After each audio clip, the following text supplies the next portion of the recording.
같이 한 목소리로 읽겠습니다. 오직 모든 일에 하나님의 일꾼으로 자천하여 많이 견디는 것과 환난과 궁핍과 고난과 매맞음과 갇힘과 난동과 수고로움과 자지 못함과 먹지 못함 가운데서도 깨끗함과 지식과 오래의 참음과 자비함과 성령의 감화와 거짓이 없는 사랑과 진리의 말씀과 하나님의 능력으로 의의 무기를 좌우에 가지고 영광과 욕됨으로 그러했으며 악한 이름과 아름다운 이름으로 그러했느니라. 우리는 속이는 자 같으나 참되고 무명한 자 같으나 유명한 자요 죽은 자 같으나 보라 우리가 살아있고 징계를 받는 자 같으나 죽임을 당하지 아니하고 근심하는 자 같으나 항상 기뻐하고 가난한 자 같으나 많은 사람을 부유하게 하고 아무것도 없는 자 같으나 모든 것을 가진 자로다. 아멘. 아무것도 없는 자 같으나 모든 것을 가진 자의 은혜라는 말씀을 우리 안현주 목사님 전해주실 때 큰 은혜 받으시기 바랍니다.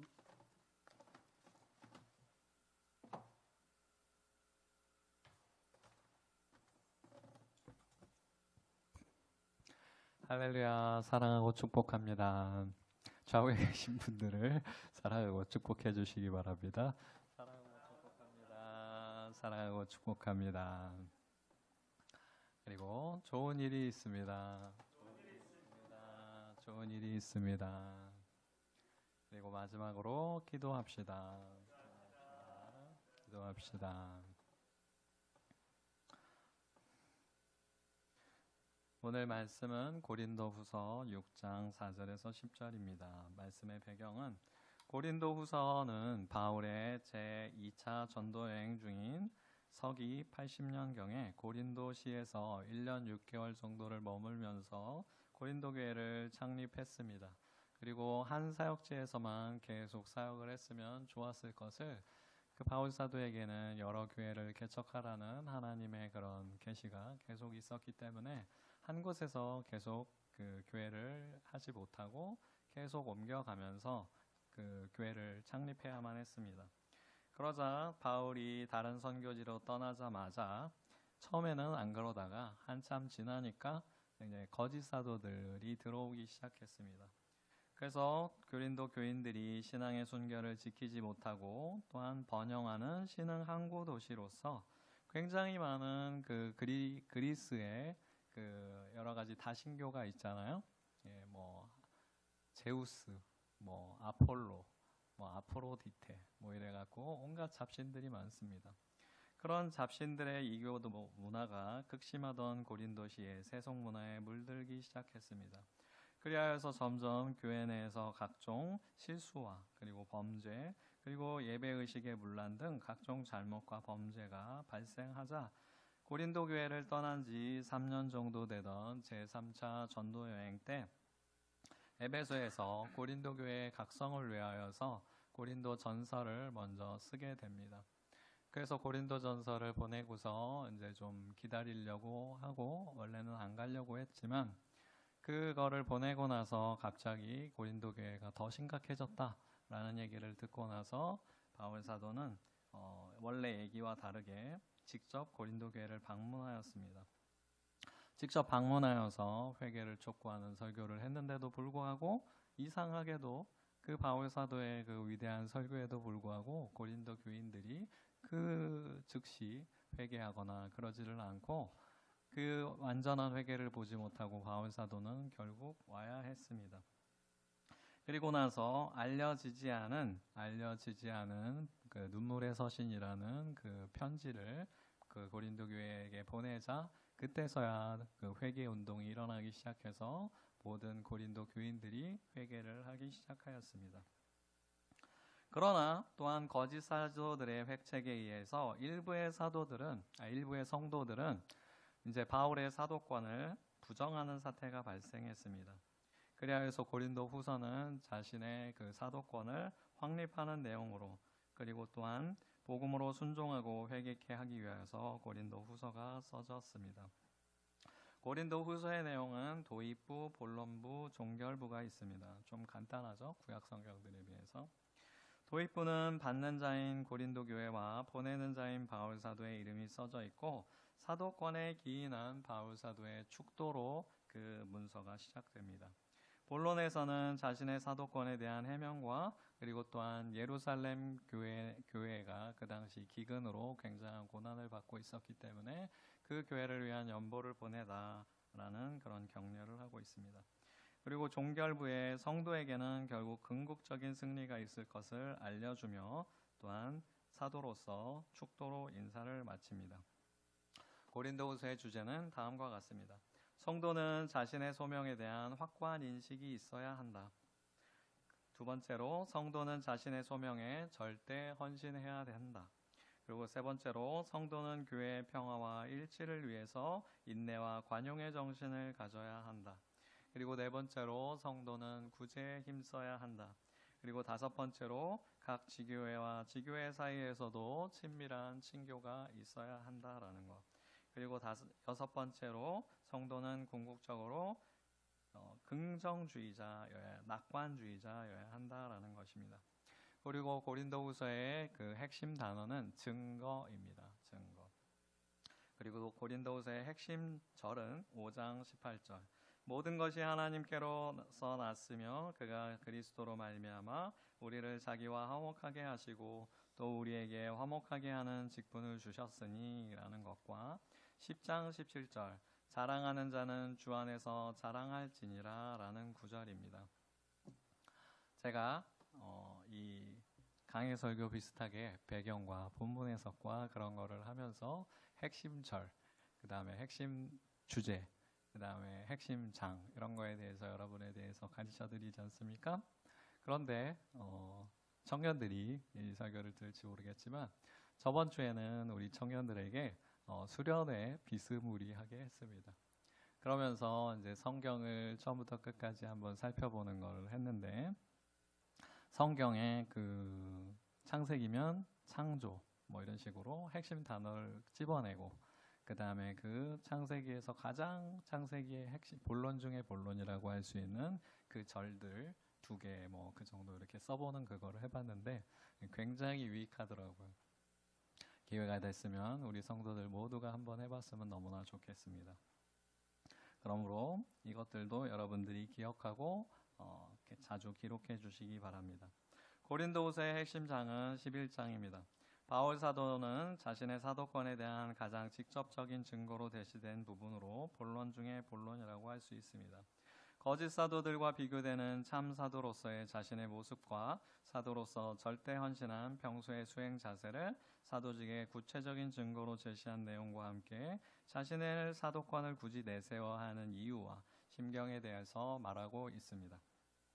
두 번째로 본문 해석입니다.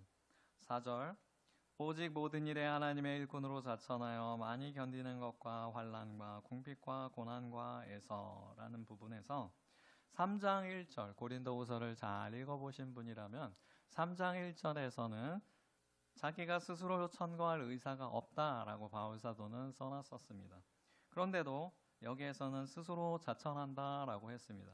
그러면 이게 모순되냐 생각이 충돌해서 그때 써놓은 걸 까먹은 거냐 그런 것이 아니라 원래는 자신을 과시하거나 어떤 외부적인 권위에 의지하여서 자신을 보증받고자 하지 않겠다는 것입니다.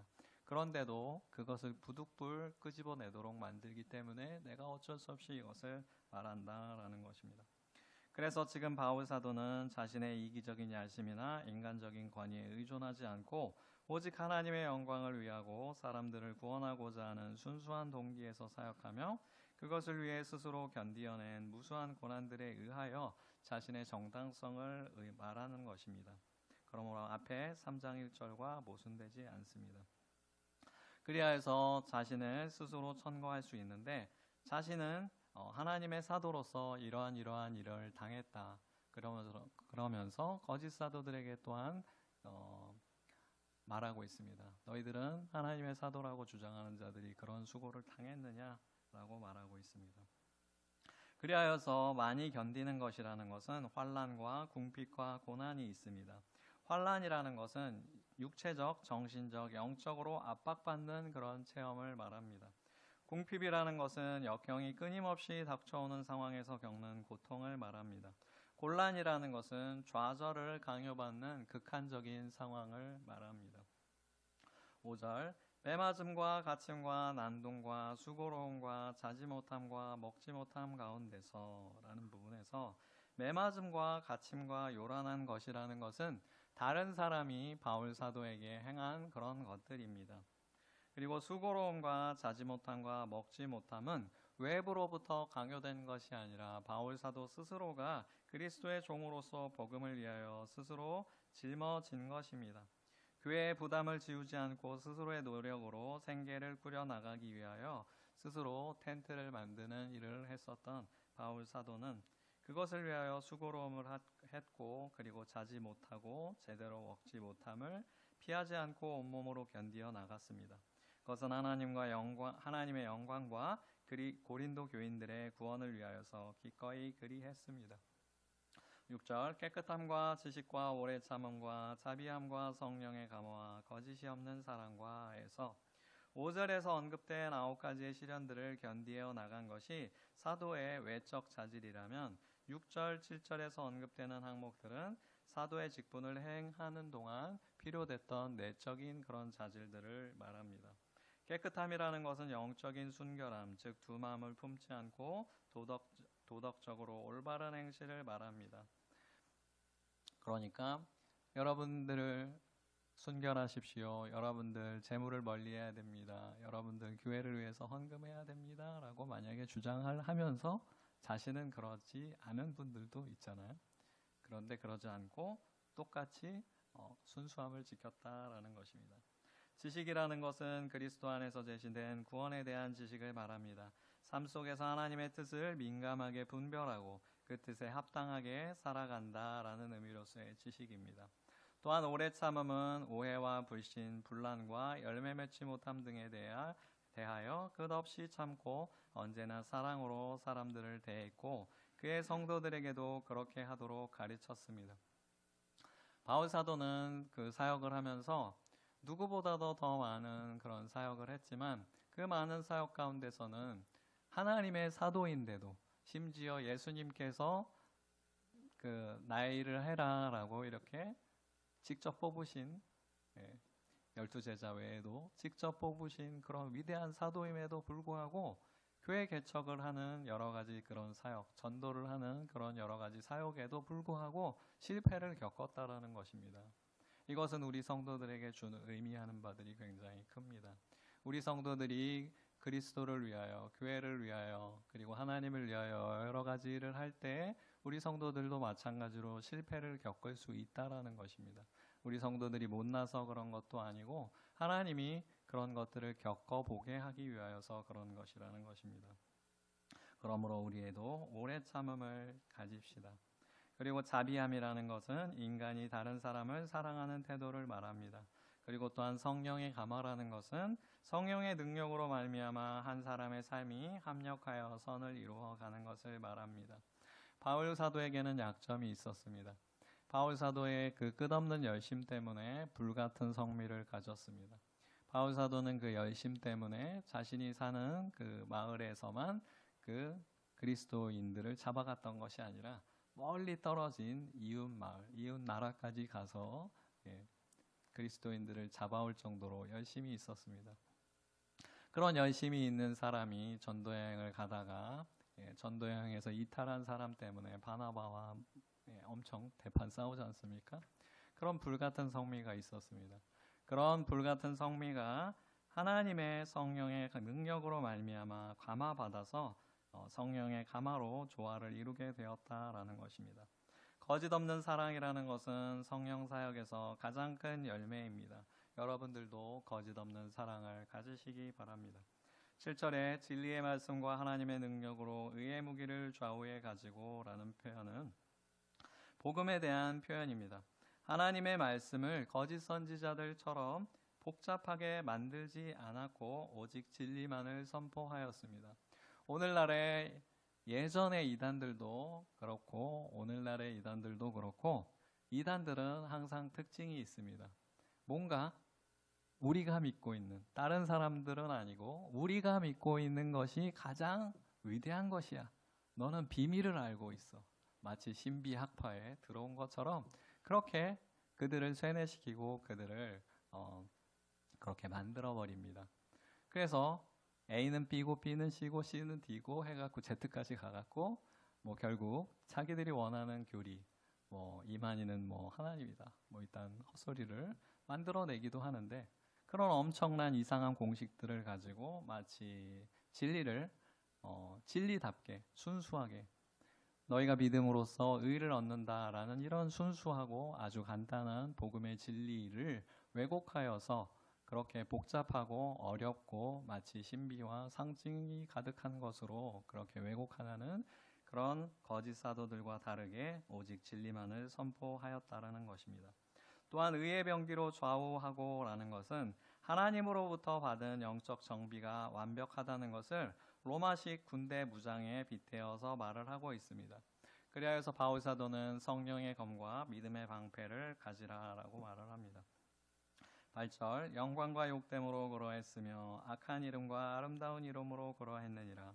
우리는 속이는 자 같으나 참되고 라는 부분에서 영광과 욕됨이라는 것은 바울은 사도직을 감당하면서 굉장한 존경을 받을 때도 있었습니다. 하지만 오해와 비방을 받을 때도 굉장히 많았습니다. 존경을 받을 때라는 것은 어떤 때였을까요? 바울 사도의 수건만 올려놔도 귀신이 떠나가고 질병이 낫고 그랬을 때는 얼마나 위대하게 바울 사도를 높였습니까? 마치 신을 대하듯이 신이 이 땅에 강림했다 막 이러면서 난리가 났었습니다.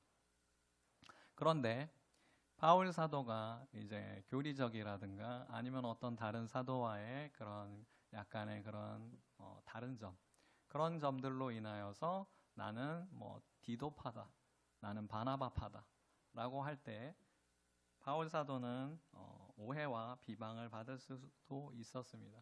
너는 그리스도인을 핍박하던 자가 아니냐? 너희 이런 거대한 음모를 꾸미는 거 아니냐? 뭐 그런 얘기들을 많이 들었었습니다. 또한 악한 이름과 아름다운 이름으로 말미암아라는 것은 비난을 받거나 칭찬을 받거나라는 것입니다. 악한 평판을 받아도 묵묵히 그 일을 해 나가야 함을 말합니다. 바울 사도는 정말 극과 극의 삶을 살았던 사람입니다. 그리스도인들을 핍박할 때는 그 이스라엘인들에게 엄청난 칭송을 받았죠. 그런데 그가 예수님의 제자가 되고 사도가 되자 바울 사도를 죽이기 전까지는 우리가 먹고 마시지도 않겠다고 결심한 결사대, 죽이겠다고 생각한 암살대가 조직될 정도로 엄청난 미움을 받았습니다. 그리할 정도로 그가 악한 이름과 아름다운 이름을 오가면서도 그 일을 묵묵히 해 나갔다라는 것입니다. 속이는 자 같으나 참되고 라는 것이라는 말은 예수님도 공생의 가운데서는 속이 미혹하는 자라는 말을 들었습니다.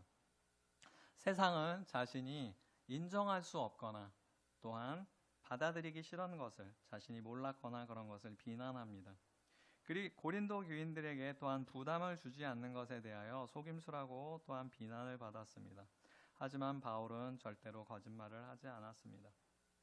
9절, 무명한 자 같으나 유명한 자여, 죽은 자 같으나 보라 우리가 살아있고 징계를 받는 자 같으나 죽임을 당하지 않고 라는 말에서 무명한 자라는 말은 무시당한 자를 말합니다.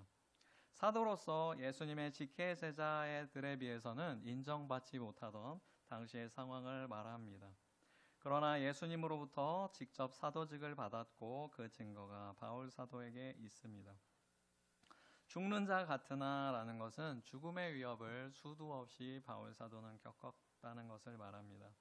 그러나 복음 증거들로 인하여 또한 바울 사도에게 주신 은사로 말미암아 예수님의 생명의 능력이 그에게 주어진 은사와 그리고 또한 이후에 많은 사람들이 주님을 믿음으로써 그렇게 생명의 능력이 나타나게 되었습니다. 징계를 받는 자 같으나 라는 말은 바울은 정말 끔찍한 많은 일들을 겪었습니다. 그것을 이해 못하는 자의 시선으로 보면 하나님께 징계를 받는다. 쟤는 왜 이렇게 되는 일이 없냐? 라고 그런 오해를 받을 수 있었습니다. 하지만 결국 그런 모든 시련을 통하여 이겨낸 바울 사도가 위대하게 될 수 있었습니다. 10절 근심하는 자 같으나 항상 기뻐하고 가난한 자 같으나 많은 사람을 부유하게 하고 아무것도 없는 자 같으나 모든 것을 가진 자로다 라는 부분에서 근심하는 자 같으나 라는 것은 적대자들의 사도 시비를 말합니다. 많은 사람들이 사도들의 이름 뒤에 숨어서 바울 사도를 공격했습니다. 그리고 또한 그것에 의해 흔들렸던 고린도 교회 교인들은 바울을 슬프게 하는 것이었으나 바울은 늘 기뻐하려고 노력을 했고 또한 성도들에게도 그리하라고 가르쳤습니다. 가난한 자 같으나 라는 말은 바울 사도는 실제로 거의 재산을 지니고 다니지 않았습니다. 그러나 그리스도 안에서 생명을 얻었고 복음 전파의 씨앗이 열매를 맺음으로 새로운 세대를 얻었으므로 모든 것을 소유한 것이나 마찬가지인 모든 것을 소유한 자입니다. 세 번째로 적용입니다. 성도 여러분들, 사랑하는 성도 여러분들, 한 주간 잘 지내셨습니까? 이번 주 기도회를 진행하면서 하나님께 저는 항상 사역자의 삶을 잠깐 소개하자면 주일 설교가 딱 끝나자마자 그때부터 기도가 시작되는 것입니다. 사역자들은 주여 무엇을 설교해야 될까요? 설교할 제목을 주십시오. 그래서 이번 주는 그게 늦고 늦어서 금요일 날쯤 우리 유전사님한테 드려갖고 잔소리를 아주 한바탕 들었는데 제가 카톡에 미리 보내놨는데 그때 딱 못 보시고 나중에 보셔갖고 더 잔소리를 들었습니다. 어쨌든 기도회 가운데 문득 무명한 자 같으나 유명한 자라는 그런 묵상이 떠올랐습니다. 이것은 우리 오늘 말씀 가운데도 있는 것이지만 사실 박승호 집사님이 기도회에 참석하다가 저한테 이 찬양 좀 같이 했으면 좋겠습니다 라고 저한테 채팅으로 보내주셔서 그걸 하게 되다 보니까 제 머릿속에 더 떠올랐던 것 같습니다. 여러분들도 혼자 은혜 받으셨던 어떤 그런 찬양들이 있다면 저녁 기도에 굳이 참여 안 하시고 있는 분이라고 할지라도 저한테 은혜를 나눠주시기를 부탁드립니다. 그리하여서 오늘 본문의 말씀을 함께 나누게 되었습니다. 성도 여러분들, 여러분들은 한 주간 무엇을 하면서 살아가고 계십니까? 각자의 삶, 각자의 직장에서 살아가고 계시죠? 그러면 여러분의 삶의 우선순위를 무엇에 두고 살아가고 있습니까?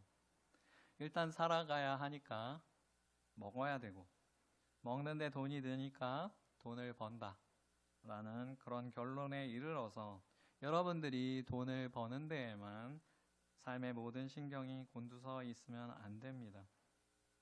우리는 또한 가난을 병이나 몹쓸 것으로 여기고 그것을 병적으로 기피하거나 또 그것을 결코 기피하거나 도저히 못 겪을 것으로 여겨서는 안 됩니다. 우리가 바울 사도처럼 우리가 위대한 사명을 받은 자는 아니지만 우리는 하나님께 부르심을 입은 소명을 받은 자입니다. 그러므로 우리는 부르심을 받은 자로서 하나님이 우리에게 원하시는 것이 무엇인지를 분별하면서 살아가야 합니다. 우리가 의식을 많이 해야 돼서 미래에 대한 많은 걱정으로 인해서 절약정신 등으로 인해서 하나님께 드려야 될 것을 드리지 않는다라면 그것은 부르심을 받은 자로서 체면이 없는 것입니다. 그 기본도 못하는 것입니다. 하나님께 우리가 드려야 할 것이 무엇이 있겠습니까? 기도와 말씀과 그리고 찬양과 헌금과 전도가 있습니다. 여러 가지 이유로 4단계 그런 거로 인하여 현재 전도는 사실 쉽지가 않습니다. 그런데 그 외의 것들은 여러분이 할 수 있는데 여러분이 기도와 말씀과 그리고 찬양과 헌금에 여러분의 그 신앙의 삶은 몇 점이냐 라는 것을 스스로 채점해 보시기 바랍니다. 스스로 돌아보시기 바랍니다. 우리는 세상에서는 아무런 영향력도 발휘하지 못하는 무력한 민초, 풀같은 인생이다 라고 스스로 생각할지 모릅니다. 그러나 사실 우리는 천국에서 매우 유명한 사람이라는 것입니다. 하나님께에게 우리는 너무나 유명한 존재라는 것입니다. 요새 제가 기도회를 인도하면서 유튜브를 통해서 이렇게 우리 성도들과 함께 찬양을 하고 있는데, 우리 저녁 기도회에 참석하는 많은 분들이 유튜브에서 어떤 사람이 정말 찬양을 인도하는데 자주 등장하는구나, 목사님이 이 사람을 굉장히 자주 출연시키는구나 라는 것을 좀 볼 수 있을 겁니다. 그러면서 좀 익숙해지실 겁니다. 그것과 마찬가지로 하나님은 우리를 날마다 관심 있게 보기 때문에 하나님께는 우리가 무명한 자가 아니고 유명한 자라는 것입니다. 요새 저녁 기도회를 하다가 제가 우리 예전 사역부서였던 유초등부 애들을 위해서 기도를 하다가 갑자기 애 이름이 생각이 안 나가고 아주 그냥 버벅였는데, 마침 또 걔네 엄마가 기도회 같이 하고 계셨는데 안타깝더라고요. 그런 것처럼 인간은 까먹을 수도 있고, 인간에게는 여러분들이 무명한 자일 수는 있겠지만 하나님께는 유명한 자라는 것입니다. 마치 텔레비전의 스타가 무엇을 하는지 그것을 일거수일투족을 관심 있게 보고, 야, 쟤 어디 간대? 막 이런 걸 신경 쓰는 것처럼 하나님께 여러분의 하루하루의 삶은 너무나 중요한 주제라는 것입니다. 이 세상의 삶이 또한 매우 고된 사람이 있습니다. 엄청 노력하는데 그야말로 노력을 하면 이 세상에서 잘 된대잖아요. 어떤 사람이 성공한 사람한테 어떻게 하면 성공할 수 있습니까? 라고 물어봤어요. 그랬더니 노력을 해라 라고 했습니다. 노력을 해서 안 됐습니다 라고 했더니 노력을 해라 라고 했다고 합니다. 우스갯소리인데, 그야말로 우리는 이 세상에서 엄청 이렇게 직계로 국가유공자다 막 이래갖고 저희가 기가 죽었는데, 마치 그것과 마찬가지로 여러분들이 하늘나라를 위하여, 그 나라와 그 의를 위하여 산다면 하늘에서는 여러분들에게 훈장을 주시는 것과 같다라는 것입니다. 또한 그 훈장과 마찬가지로 하늘의 은혜와 그리고 은사와 권능으로 더해 주실 것입니다. 그러므로 여러분들이 그것을 얻기 위하여서 여러분들이 해야 할 것은 무엇입니까? 가장 쉬운 것이 기도와 말씀과 그리고 또한 찬양인 것입니다. 은혜 받기를 정말로 간절히 소망해야 하는 것입니다. 여러분들이 은혜 받기를 사모하는 것은 마치 농부가 매일 밭에 나가서 새벽부터 밤까지 농작물을 돌보듯이 해야 하고, 또한 어부가 온종일 배를 타고 나가서 고기를 잡으려고 노력하는 것처럼 우리가 모든 삶의 순간마다 노력해야 하는 것입니다. 그러하여 우리가 하늘 은혜 그리고 은사와 권능으로 받았을 때 우리가 하늘로부터 받은 그 많은 것들로 인하여서 우리가 다른 많은 이들을 부욕해 할 수 있을 것입니다. 그리하여서 여러분들은 아무것도 가진 것이 없는 것자 같으나 모든 것을 가진 사람이 될 것입니다. 여러분들이 모두 그렇게 되기를 축원합니다. 함께 찬양하시겠습니다.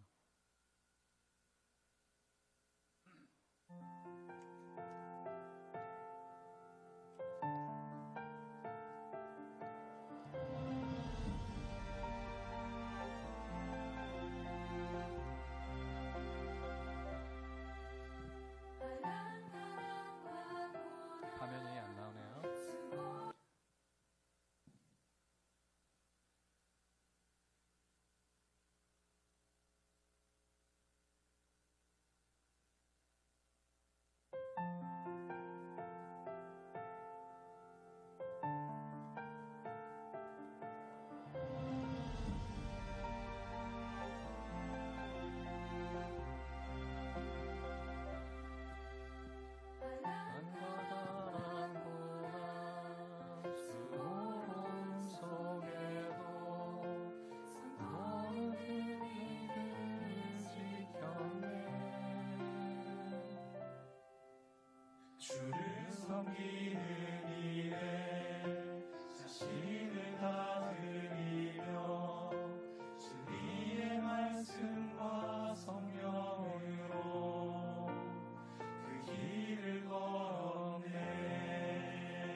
섬기는 일에 자신을 아들이며 이의 말씀과 성령으로 그 길을 걸었네. 그리스도 안에서 새롭게 하시고 그리스도 인하여 자유케 되었네. 우리는 유명하나 유명한 자요 주의 위기 속에도 참 생명 가졌고 근심하나 기뻐하며 하나하나 다른 일을 부욕해 하는 자로다.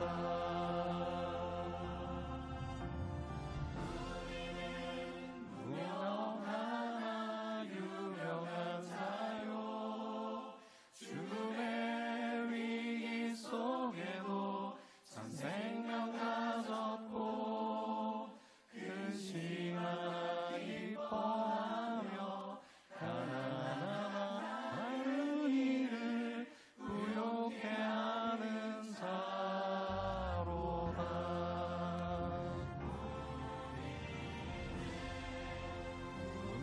유명하나 유명한 자요 죽음의 위기 속에도 참 생명 가졌고 근심하나 기뻐하며 하나하나 다른 일을 부욕해 하는 자로다. 하나 기뻐하며 하나하나 다른 일을 부욕해 하는 자로다. 부욕해 하는 자로다. 부욕해 하는 자로다.